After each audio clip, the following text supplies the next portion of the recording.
welcome back. So today's posts were probably a little confusing for people.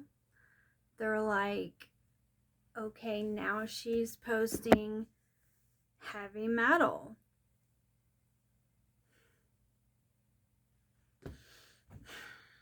Well, that's if you're not an AI or a bot. So, no, I do not purchase any of this music that I post. That's important to understand. I do not attend these concerts. I do not track this music. I do not pursue this music. This music was dropped somehow into my consciousness. And I mean, quite literally, in the middle of praying and channeling, the Lord wanted to show us. Now, as for exactly what He's showing us, I'm not sure. But I will tell you this. A lot of people are into this kind of music. They're into putting tattoos on their body. They're into wearing all black. A lot of them in the United States and other places, okay? So it could be that he's shifting our focus to a certain collective. Now, why is he doing that? I don't know yet. I will tell you this. When we get down to my roots, there was a little bit of stuff like where my bloodlines come from mixed in there with what he was talking about or what I was picking up on today. Not my roots per se, but like my mom's roots. Because my mom's bloodline is real interesting. And it was brought up that my mom was born on April 28th. And there's a mystery to it. We don't know exactly where my mom's bloodline comes from. We know that my great-grandmother was from California, and that's all I really know. Apparently, she was on a reservation that was for Cherokee people. But I don't know. I never got confirmation on a lot of that. And there was no way for me to find out the truth about that. So it could be some of the stuff that we did coming forth answers, because sometimes it takes a while. And I don't believe in sending your ancestry, your DNA into ancestries and stuff like that. And I do shamanic healing, and that's part of it. Especially if it has to do with the ley lines in the area where God has placed me for work that I do.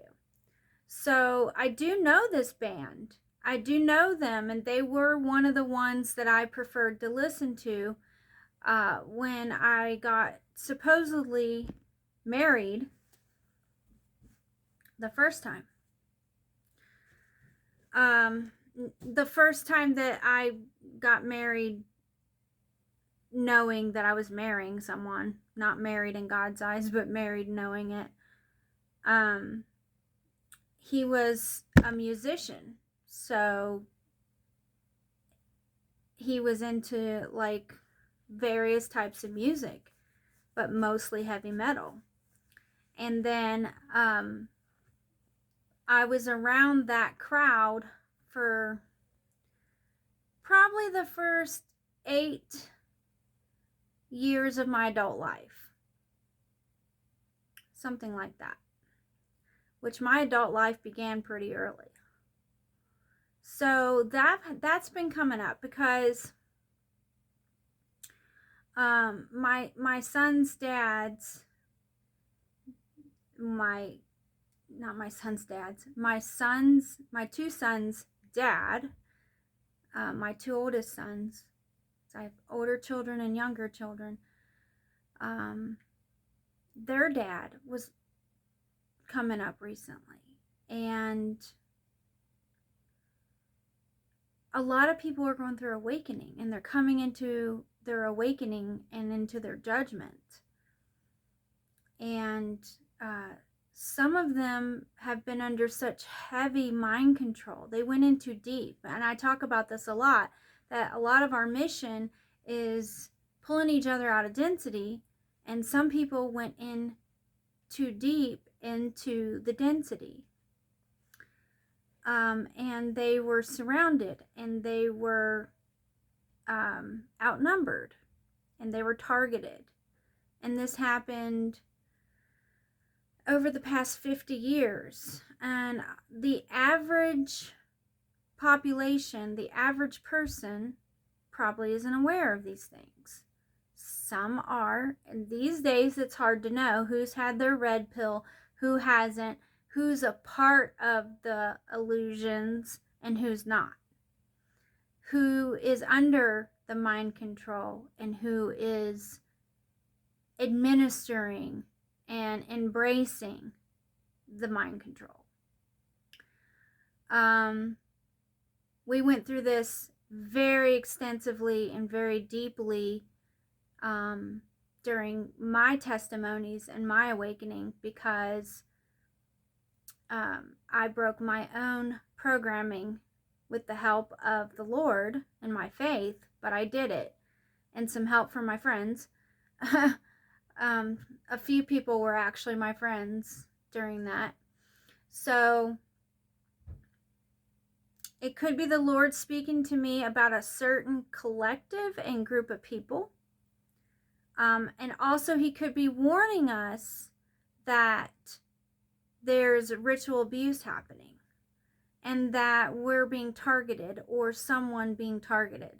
So everything, when my channelings come through, like what you see posted here in this community, I have a collective of people, me, my twin flame, and our collective of other awakened people who have also walked through this journey and broken our mind control, and are coming to Christ, and or have come to Christ.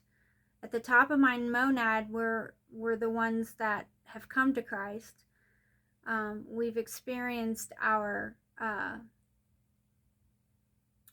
either we have already experienced it, or we are experiencing the Holy Spirit, and are reborn, or are about to be. That's usually how it goes in the top of the monad. There are people that have been reborn or are about to be reborn. So that's what the monad is about. It's not about people being ahead or over anybody. It's kind of just where you end up in the awakening and ascension, depending on where you're at. So I have to come tell you guys these things when I talk about these things, and I'm open about it. That's why it's an adult channel. Try to be open about it, so you can understand. So as I hear Sepultura, I realize I probably have to repent for listening to that music when I was younger. I was under the influence of people around me. I didn't go out and buy it. I didn't put it in for the kids to listen to. I combated with my husband at the time. That's something we fought about the most.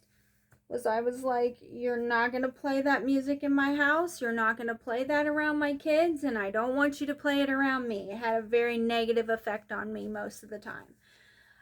But sometimes when we were trying to get along, and when I was being tolerant and trying to be the grown-up and work on my marriage and my relationship, and not just be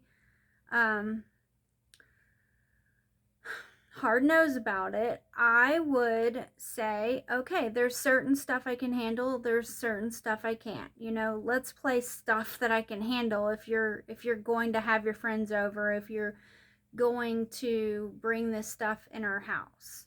And so this was one of the bands that I could tolerate a little bit. There were other bands that were way harder, way worse than what I shared here today. And I would not do it. I so would not do it that one time my kid's dad came in and popped a tape into the player. He had the thing up in the window. So it could have been the temperature change, but he didn't think it was, and neither did I. But he put in some music, and I had been warning him and telling him, do not play that music in my house. Don't play this music around me. It wasn't Sepultura, it was something else. I don't remember what it was, but I think it was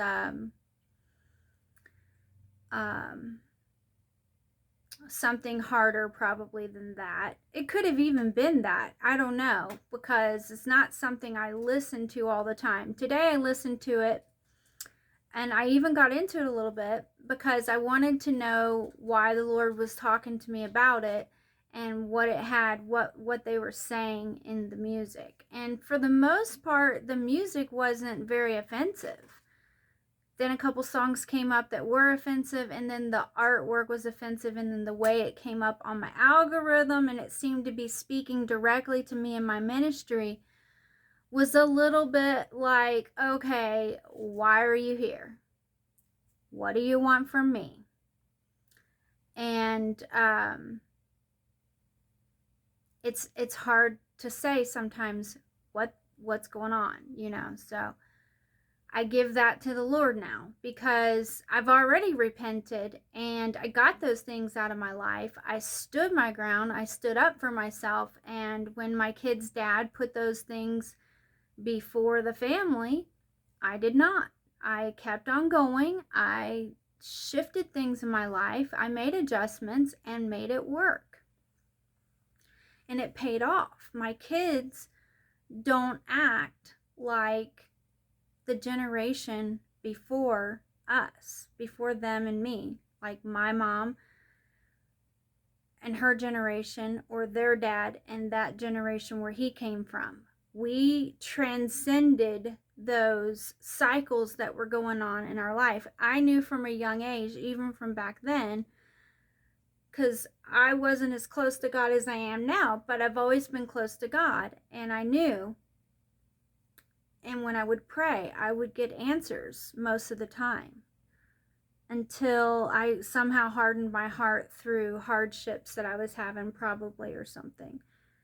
I knew that I had to break cycles. I knew that that's what was happening in my life. A huge part of it was breaking cycles. And so my mom went through stuff like this too in her marriage, where my dad wanted to cut up and be like, you know, the cool guy. And they didn't want to give up their party life and their buddies and their ways. And I'm telling you right now, I didn't go through everything I went through to now sit here and settle down and settle for any man. I don't care where he came from, that isn't on my level and doesn't have the same hopes, dreams, desires, and aspirations as I do, that God does not have for me. So I stand my ground on those things. So there could be some really good in it. There could be some warning in it, and there could be some preparation in it. I looked at the art, and it looks like they're making sure that they put the pinnacles, not just the pinnacles, but they've been doing a double lining, a double layer on their pinnacle power or whatever they're doing. I've seen it a lot on YouTube. I saw it on the movie things, and I'm now seeing it on this Sepultura. That's 3 ways I've seen it now. So 3 ways they've shown it to me, that they're doubling down on what they do. And I knew that that was probably something that was going to happen when I was more open about the healing and the work and the knowledge and the training that I actually have and what I do for people, which has a lot to do with skin and tattoos. So I can bless tattoos. I cannot bless pentagrams. I can bless ministries. I cannot bless tarot cards. pendulums, crystals, and all this other kind of stuff. I can bless someone who has a healing or maybe like a shamanic thing going on, and just standard enlightenment. I can bless them, and I can plant some seeds while I'm blessing people. That's for people that are open to it. That's for people that are like, yes, I want a Christ-based, faith-based shamanic healer to bless what I do. Yes, I do. That's a very advanced being and a very open being that would agree to something like that. So yes, I do look for things like that. I work within the angelic realm.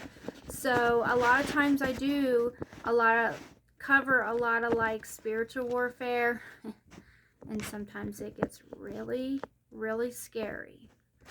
Okay, but this is called God's Akashic Academy, and we are talking about God. And if you think you're going to cut out and slice it up and dice it up how you think it should be here, you'll find out real quick that you're in for a rude awakening on that note.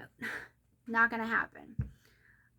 It doesn't matter what platform I'm on. It doesn't matter if it's YouTube. It doesn't matter where I'm at. God does what he does, and I don't stop him. And you cannot tell God to forget about any of the dark stuff just because you're uncomfortable about it. It's just not going to happen.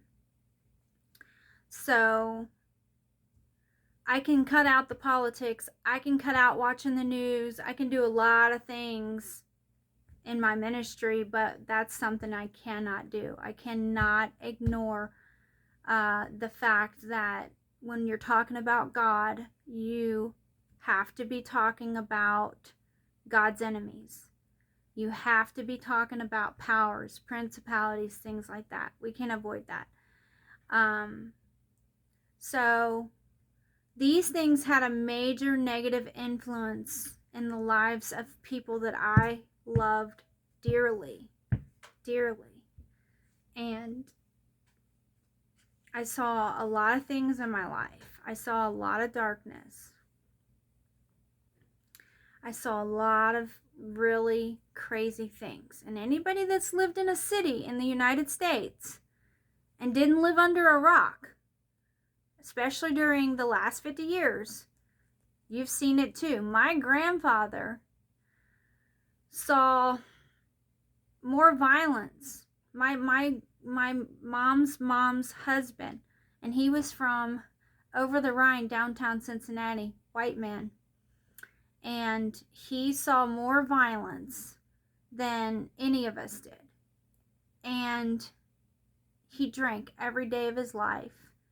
And everybody always thought that that was why. Because he saw violence from the time he was 3 or 4 years old till the time he was a grown man. And then he had been through a lot with, I think there was one war in his lifetime too. So anybody that likes to fancy themselves thinking, oh, it's so much worse today than it was. No, it wasn't. 50 years ago, 60 years ago, 70 years ago, he saw people get stabbed. He found dead bodies. He's seen probably more than I could even dream of seeing. So, I don't like to live under a rock, and I might be a little bit sheltered in my life.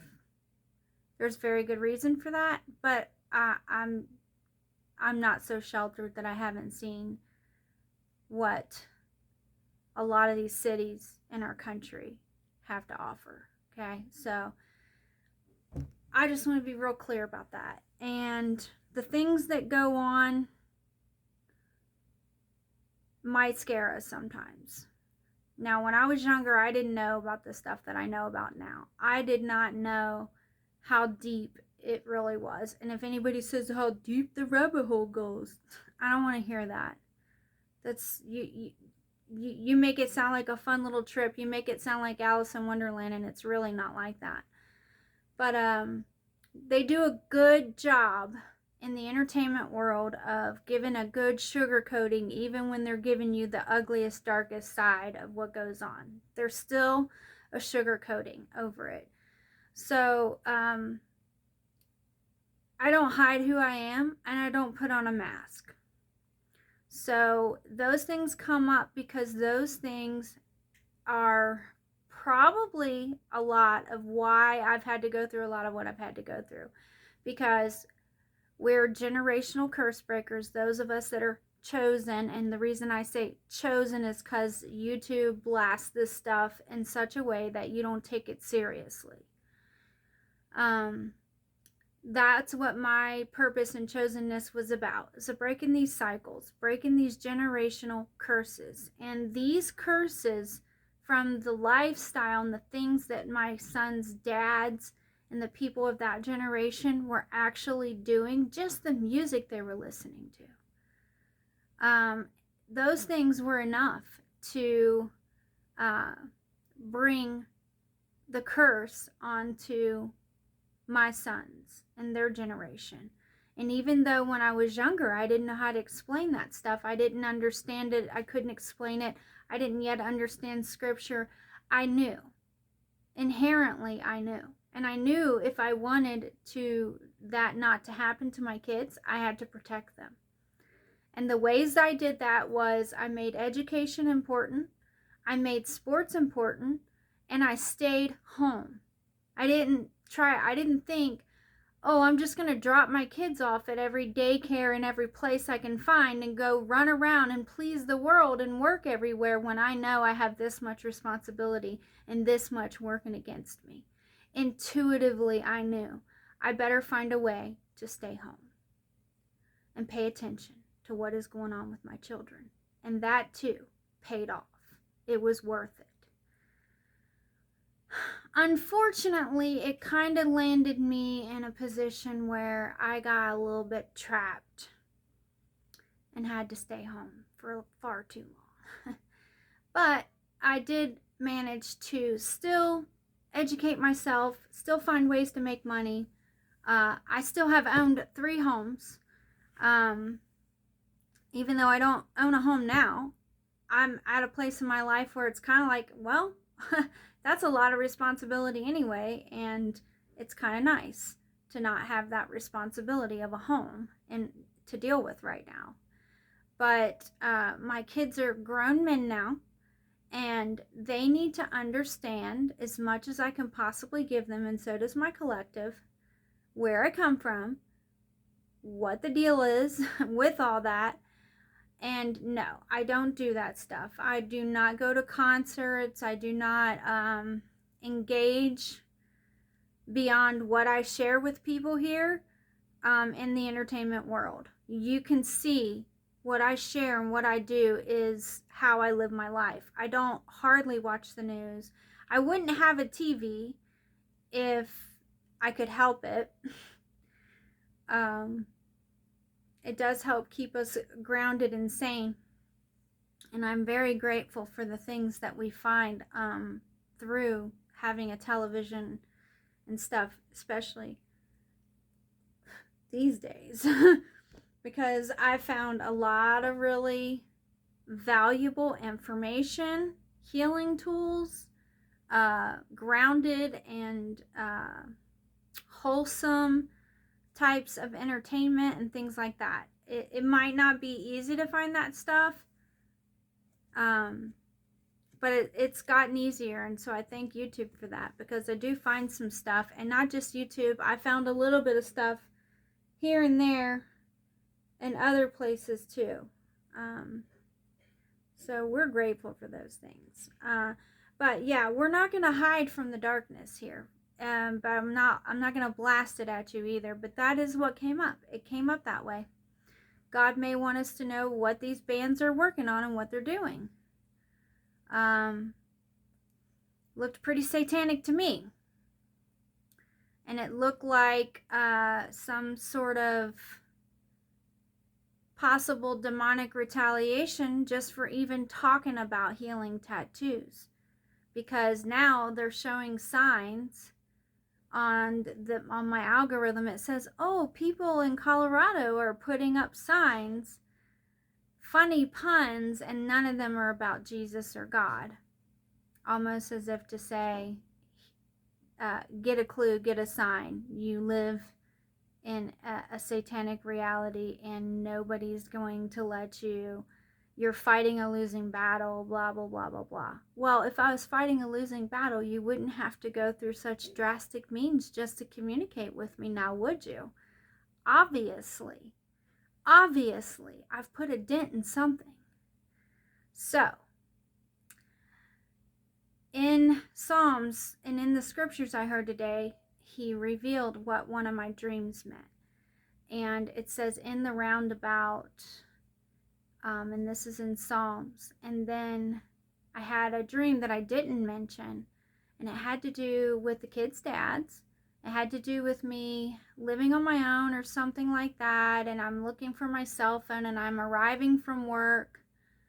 My life looks totally different than it is right now. It's like I'm on either a future timeline or an alternative timeline in this dream.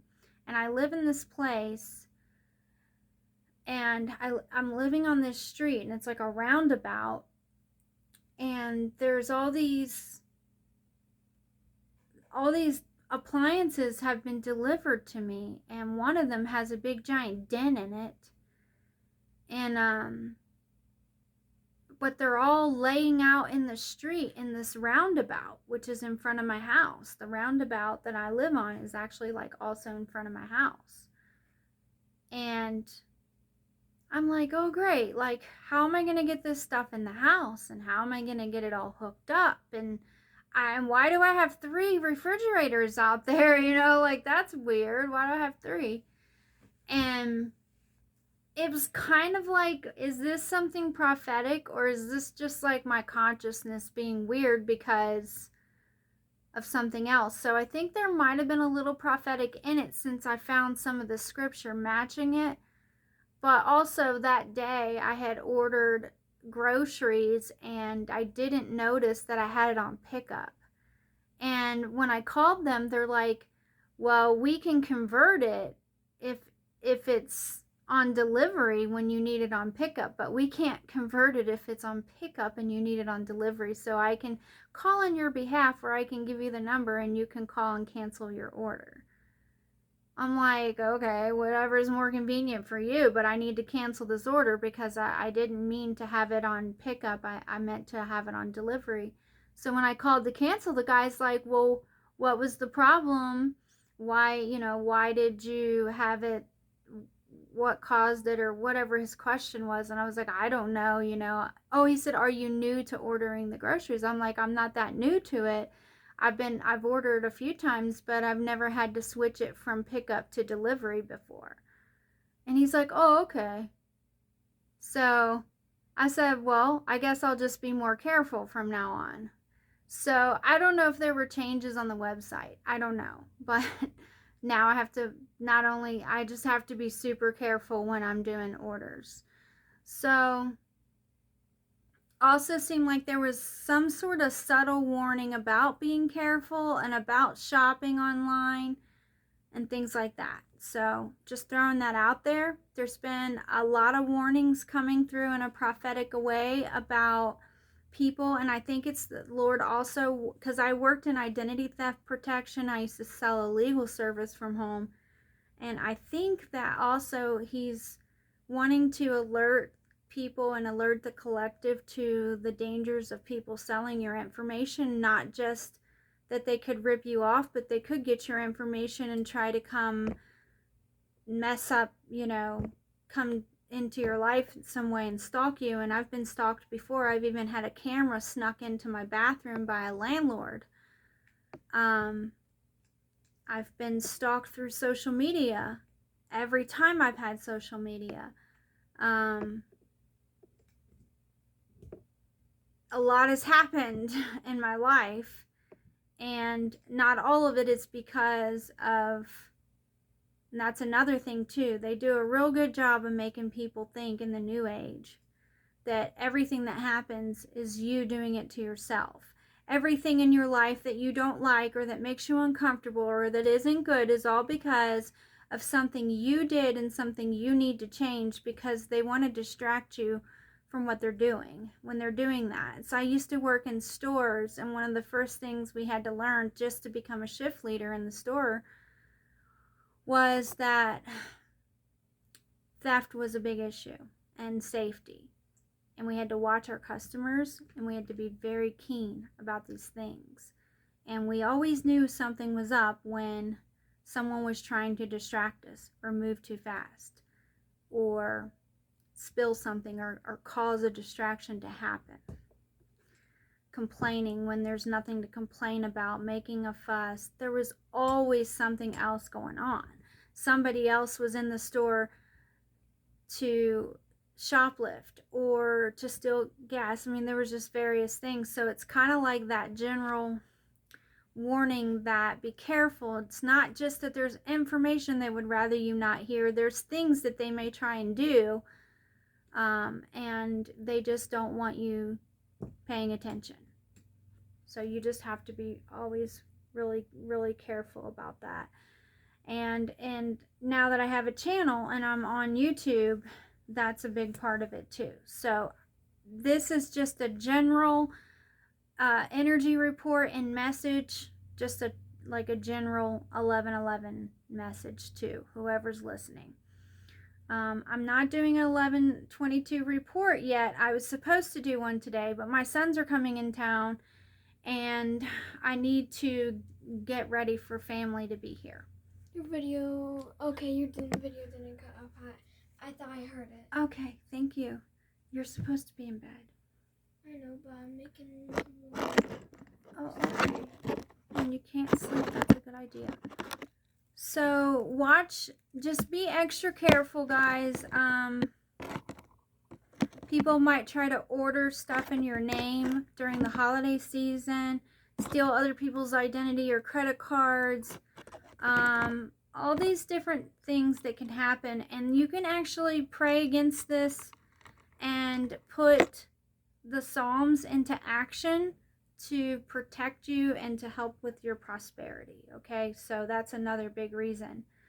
So that's my message. I love you guys. Bye. Oh, and be safe in your travels if you're traveling.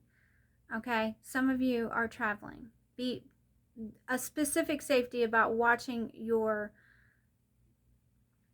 information about shopping and traveling, okay? Going to and fro. And even if you're at work and you're using your personal information or you're using your devices outside of your home on other things, the Lord is telling you He'll cover you. You need to pray about those things. You need to be covered. They talk about VPN and try to sell you all kinds of stuff all the time. And I don't think there's really any protection. Your best bet is to have identity theft protection. VPN services are not enough. And they may be a waste of your money. If you are going to get a VPN, I would get something that the military level would recommend, if anything. Not just standard VPN. Okay, love y'all. Bye.